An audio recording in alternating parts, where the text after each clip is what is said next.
For additional support, visit faithfullygrowing.com/offerings. There you'll discover more about the Faithfully Growing community and explore my personalized one-on-one and group coaching offerings. As a member of the community, you'll enjoy exclusive perks such as weekly guided meditation scripts, interactive live meditations where I address your questions directly on Zoom, and the camaraderie of like-minded individuals. Let's embark on this journey of growth and belonging together.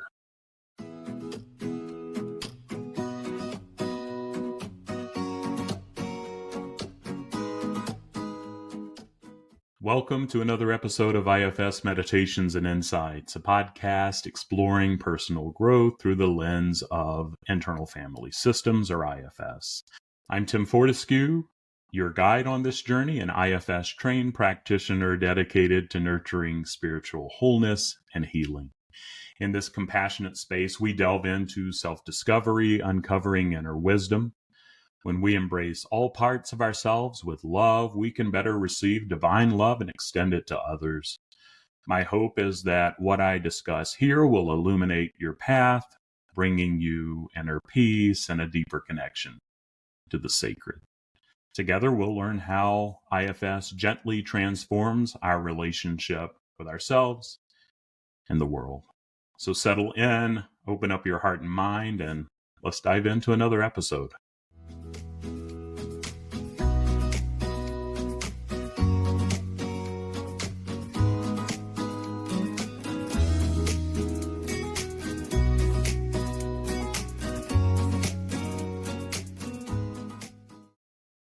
It's no new news to longtime listeners that internal family systems, or IFS, was created by Dr. Richard Schwartz. And it's a different way to understand and heal our minds. It says that we have different parts of ourselves, like inner voices or sides of our personality, that all have their own feelings and reasons for being. But I've been curious over the last year or so how this idea works when we're in a group. How can IFS help us grow to change together? So let's explore this for a bit today. I know in my own coaching groups that I've facilitated, I've seen that a different kind of healing takes place in a group setting. And just want to explore that a little more.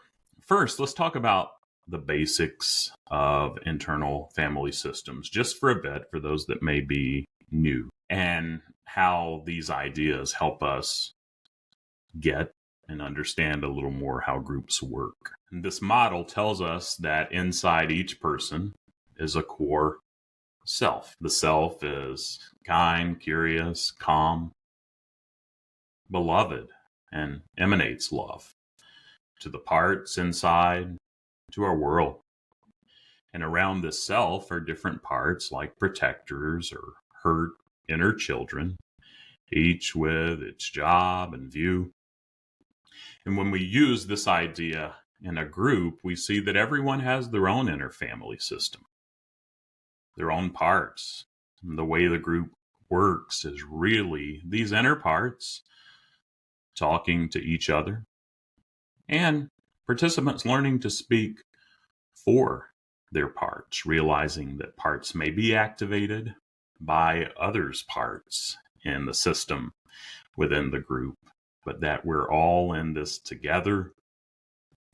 And when we can respond this way, and it can be challenging sometimes and takes courage, but we can use this and these IFS principles to help a group grow and heal in community.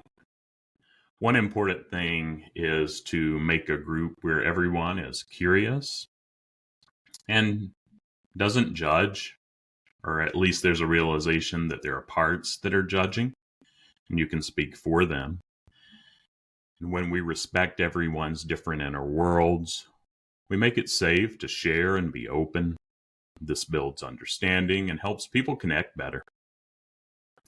And also, We can make group activities that help certain parts in the group. For example, we can use guided pictures in our minds or acting exercises to help talk to and understand different parts, which brings peace and balance within the group.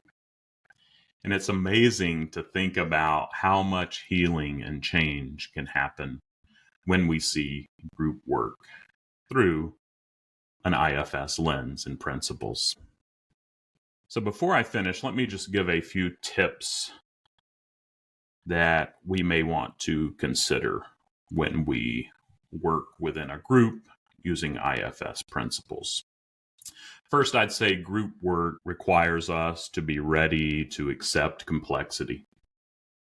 It's good to keep in mind that each person adds their own mix of inner experiences and views. By encouraging empathy, curiosity, and kindness, we can make spaces where groups can truly heal and grow. A group that I led just recently, there were parts that were activated and didn't even make sense for the whole group to stay together for the 6 weeks that we were planning to meet. There were parts triggered and there were challenges, but I so appreciate the courage of the members of that group for showing up, even for the person who eventually decided that it may not be the best fit, to come for one more session to speak for those parts that were having conflicts of personality with the parts of others who were in the group. But there was healing even within that. And it's challenging. As a facilitator, I have parts that say, you're not good at this, you're not facilitating well. But as we had courage and compassion and wanted clarity to come together as a group, healing, the healing that needed at that moment happened, and healing continues. And there's a place for one-on-one work where we can go deep with a practitioner in our own system, but there's a place for that group work, and it's a different kind of healing that can have challenges, but I think we need to keep having the courage to go there and heal in community, whether it be a structured group or in relationships, but to speak for our parts and to share the beauty and healing that can come to others. And so I hope you're able to experience IFS principles in a group context sometime. And so there's power in this model. There's power in one-on-one work. There's power in group work and healing in community. So let's keep pondering that and staying curious and see where we may fit in to the concept of IFS and group work.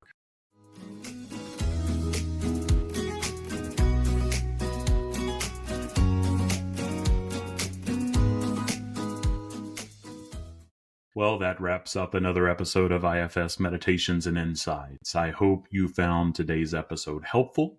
If you did, I'd really appreciate it if you'd share it with anyone else who might benefit. Additionally, please leave a positive review. It helps new listeners find the podcast.